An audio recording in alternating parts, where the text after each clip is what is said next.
Bismillahirrahmanirrahim. Page number 215, example number 10. Prove that the vectors v1, v2, v3 are linearly independent if and only if the vectors v1 plus v2, v2 plus v3 and v3 plus v1 are linearly independent. 2017 में BS physics के question paper में आया हुआ है. Question क्या है? If and only if, यानी एक चीज़ हमने लेके दूसरी चीज़ साबित करनी. पहले आप ये लेंगे कि v1, v2, v3 वेक्टर जो हैं लीनियरली इंडिपेंडेंट हैं. क्या साबित करेंगे? v1 plus v2, v2 plus v3 और v3 plus v1, these are also linearly independent. और फिर कन्वर्सली है कि v1 plus v2, v2 plus v3 और v3 प्लस v4 इनको लीनियर इंडिपेंडेंट लेंगे और v1, v2, v3 को लीनियर इंडिपेंडेंट साबित करेंगे. इफ एंड ओनली इफ का मतलब ये होता है कि आपने कन्वर्स अप्लाई करना. तो अब हम प्रूफ का जो पहला हिस्सा है उसकी तरफ आते हैं.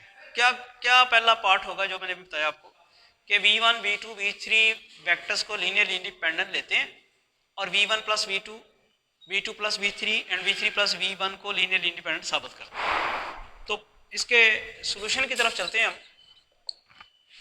Late v1, v2, v3 be linearly independent, then क्या साबित करना है? We have to show that v1 plus v2, v2 plus v3, v3 plus v1 are also linearly independent. अब भाई जिन वेक्टर्स को आपने लीनियरली इंडिपेंडेंट साबित करना है उनका लीनियर कॉम्बिनेशन कंसीडर करना होगा ना. यानी आपने इन वेक्टर्स को v1 plus v2, v2 plus v3 और v3 प्लस v1 इन वेक्टर्स को आपने लीनियरली इंडिपेंडेंट साबित करना है. तो इन वेक्टर्स का लीनियर कॉम्बिनेशन हमें कंसीडर करना होगा. उसके लिए कंसीडर करते हैं हम ए v1 प्लस v2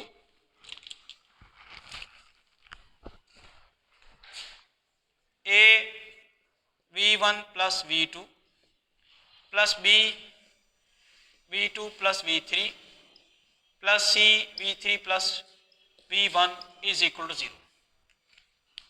मैंने v1 plus v2, v2 plus v3, v3 plus v1 को लीनियरली इंडिपेंडेंट साबित करना था. इनका मैंने वेक्टर्स का लीनियर कॉम्बिनेशन जो है वो 0 सपोज किया. और अगर मैं ए और बी सी वेक्टर स्केलर जो हैं इनको 0 साबित करने में कामयाब हो गया तो v1 plus v2, v2 plus v3 और v3 प्लस v1 जो हैं ये लीनियरली इंडिपेंडेंट साबित हो जाएंगे. अब ए बी सी को 0 साबित करने का प्रोसीजर शुरू करते हैं.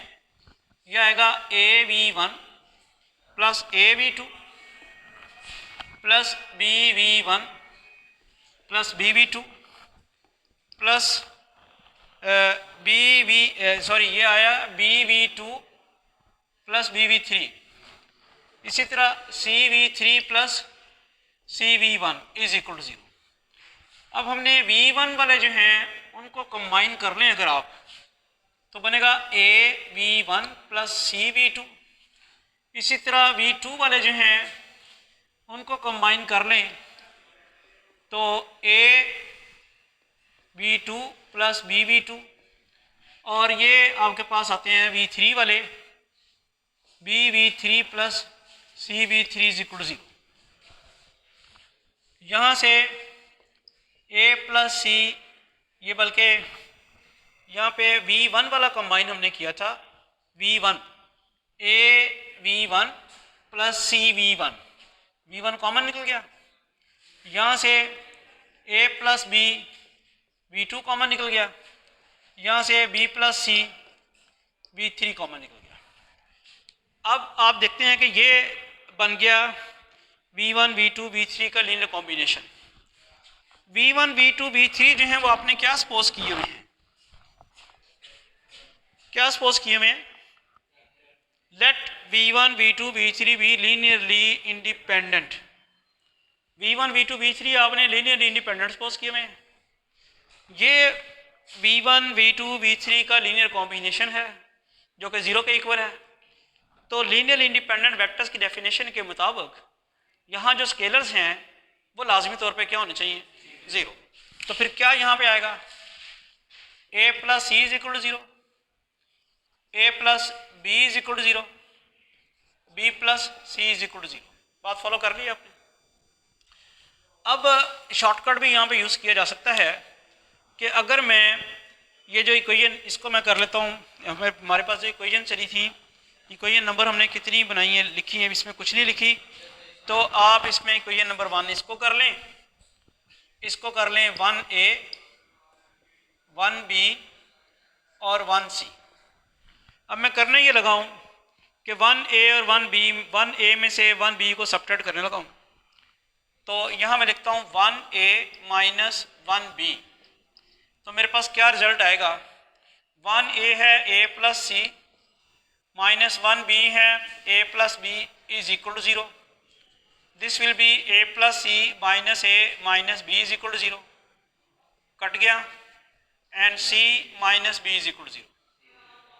और अब अगर आप जो 1c है वो यहाँ पे लिखते हैं, 1c को आप c प्लस बी की फॉर्म में इस तरह लिख लें, तो ये कट गया, 2c is equal to zero आ गया, तो इस मीन्स के c is equal to zero आ गया। अब जैसे ही c ज़ीरो के बराबर आया तो 1c में पुट करेंगे तो b भी ज़ीरो आ जाएगा, 1c implies b is equal to zero. ये ज़रा पुट करें, यहाँ पे c यहाँ पे ज़ीरो पुट किया तो b ज़ीरो हो गया। जैसे ही आप इसको उसमें पुट करते हैं इक्वेशन नंबर 1b में, b ज़ीरो पुट करते हैं तो a भी ज़ीरो हो गया। तो अब क्या समझ आई हमें कि ये जो हमने हमारे पास लीनियर कॉम्बिनेशन जो था हमारे पास ये वाला इक्वेशन नंबर 1 में, जो कि लीनियर कॉम्बिनेशन है v1 plus v2, v2 plus v3, v1 plus v2, v2 plus v3, v3 plus v1 का जो लीनियर कॉम्बिनेशन है वो ज़ीरो लिया था, तो उसके साथ जो स्केलर्स मल्टीप्लाई हुए हैं वो ज़ीरो हो गए। इससे क्या बात साबित हुई, this shows that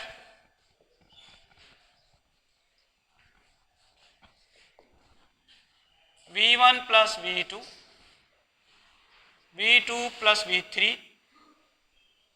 and v3 plus v1 are linearly independent। ये वेक्टर्स लीनियरली इंडिपेंडेंट है। अब हमने कन्वर्स चलना है, कन्वर्सली में यानी दूसरा पार्ट होगा कि इन वेक्टर्स को लीनियरली इंडिपेंडेंट सपोज करना है और v1 v2 v3 को लीनियर इंडिपेंडेंट साबित कर। Let v1 plus v2, v2 plus v3, v3 plus v1 be linearly independent vectors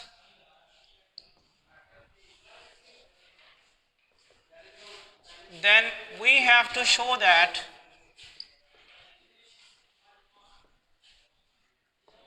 v1 v2 v3 b v1 v2 v3 are also linearly independent। अब ये जो vectors हैं v1 v2 v3, इनको linear independent साबित करने के लिए इनका लीनियर कॉम्बिनेशन ज़ीरो सपोज करना होगा। जिन वेक्टर्स को लीनियर इंडिपेंडेंट साबित करना है उनका ही लीनियर कॉम्बिनेशन सपोज करना ना ज़ीरो। तो वो कंसिडर करते हैं हम ज़रा,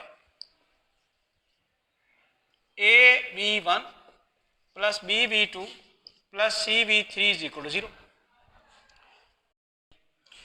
अब ये जो हमने लीनियर कॉम्बिनेशन सपोज किया है a v1 plus b v2 plus c v3 is equal to zero, इसे हमने इक्वेशन नंबर 1 कर दिया। v1 v2 v3 वेक्टर्स को लीनियर इंडिपेंडेंट साबित करने के लिए हमने a b c वेक्टर्स जो हैं वो zero, a b c scalar जो हैं उनको ज़ीरो साबित करना है। इनको ज़ीरो साबित करने के लिए हमारे पास जो इन्फॉर्मेशन है वो ये है कि v1 प्लस वी टू और v2 प्लस v3 और v3 प्लस v1 ये जो तीन वेक्टर्स हैं ये लीनियरली इंडिपेंडेंट है। इसका मतलब है कि हमें ये स्केलर जो है ना यहाँ इनको बाइफरकेट करना है, इसको हमने सेपरेट करना है टू स्केलर्स में। इस स्केलर को भी टू स्केलर्स में सेपरेट करना है, इसको भी टू में स्प्लिट करना है। अभी जब मैं करूँगा तो तब आपको पता चल जाएगा कि क्यों किया। अच्छा, तरीकाकार देख रहे हैं कि ये जो सबस्क्रिप्ट है ना v1, इसका सबस्क्रिप्ट v वेक्टर है और उसका सबस्क्रिप्ट v1 जो है 1 जो है सबस्क्रिप्ट है। आपने जो a स्केलर है ना इसको दो स्केलर के सम के तौर पे ऐसे लिखना है कि सबस्क्रिप्ट में 1 ना आए। मिसाल के तौर पे मैं इसको लिखता हूँ t2 प्लस t3 और आगे v1। गौर करें v1 का सबस्क्रिप्ट जो है 1 है तो मैंने a की वैल्यू रखी है t2 प्लस t3, उसमें t1 नहीं रखा। इसी तरह ये वेक्टर जो v2 है इसका सबस्क्रिप्ट 2 है तो इसका जो साथ स्केलर पड़ा हुआ b उसको आप इस तरह दो स्केलर में सेपरेट करें जिनका सबस्क्रिप्ट 2 ना आए। तो वो क्या हो सकता है, 2 ना आए तो t3 प्लस t1 v2। इसी तरह ये जो वेक्टर v3 है इसका सबस्क्रिप्ट 3 है, इसके स्केलर को इस तरह सेपरेट करें दो स्केलर्स में कि उनमें से सबस्क्रिप्ट 3 जो है वो ना आए। तो वो फिर क्या बनेगा, t1 plus t2 v3 is equal to 0। अब बेशक यहाँ पे कह दें कि वेयर ये जो था a जो था वो किसके बराबर है t2 प्लस t3, b किसके बराबर है t3 प्लस t1 और c किसके बराबर है t1 प्लस t2। ये आपने बता दिया। नेक्स्ट जी, इनको अगर कोई नाम भी देना है तो वो भी दिया जा सकता है।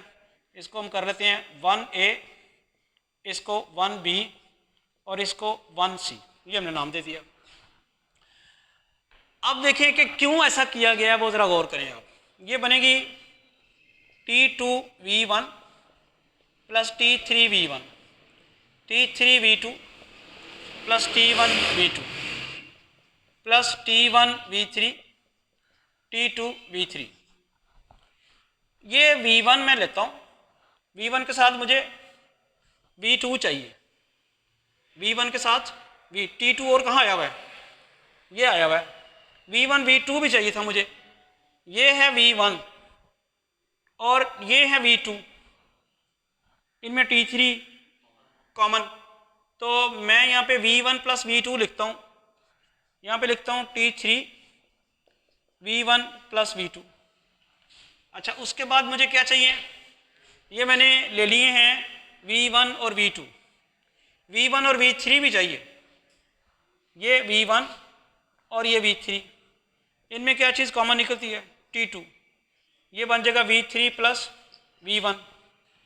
और मुझे अब क्या चाहिए, v1 प्लस v2 हो गया, v2 प्लस v3 चाहिए, ये देखें v2 प्लस v3, इनमें क्या कॉमन निकलता है t1 v2 plus v3 is equal to 0। अब ज़रा ऑर्डर वाइज कर लेते हैं इसको, यानी मेरे पास आ गया t3 v1 प्लस v2 और फिर t1 v2 प्लस v3 और फिर t2 v3 plus v1 is equal to 0। अब आपको समझ आई होगी कि ये ए बी सी स्केलर जो हैं उनको दो स्केल यानी हर स्केलर को दो दो स्केलर में क्यों स्प्लिट किया है। उसकी रीज़न ये थी कि ये फॉर्म बन जाए, चूँकि हमारे पास वेक्टर जो है v1 plus v2, v2 plus v3 और v3 प्लस v1 ये जो हैं लीनियरली इंडिपेंडेंट हैं। तो अब आप ये लिखेंगे कि t3 भी 0 है, t1 भी 0 है और t2 भी 0 है। और रीज़न क्या है कि ये वाले vectors v1 plus v2, v2 plus v3 and v3 plus v1 are linearly independent, ये इसकी रीज़न है। अब ये सारे t1 t2 t3 सारे के सारे 0 हो गए। अगर t2 और t3 दोनों 0 हैं तो क्या हो जाएगा, a 0 हो जाएगा, t1 t3 0 है तो b भी 0 हो जाएगा, t1 t2 0 है तो c भी 0 हो जाएगा। From 1A, 1B and 1C, we have A is equal to 0, B is equal to 0, C is equal to 0. अब ए बी सी सारे के सारे जीरो आ गए हैं, ये a v one plus b two plus c v three linear combination लिया हुआ था zero vectors v one v two v three का, और इसके स्केलर सारे के सारे जीरो आ गए हैं. सो क्या साबित हो गया कि v one v two v three are linearly independent vectors. तो हमने ये एग्जांपल कंप्लीट की है कि अगर vectors v1, v2, v3 linearly independent हैं तो ये कन्वर्सली इंप्लाई करेगा कि v1 plus v2, v2 plus v3 and v3 plus v1 are also linearly independent. Thank you.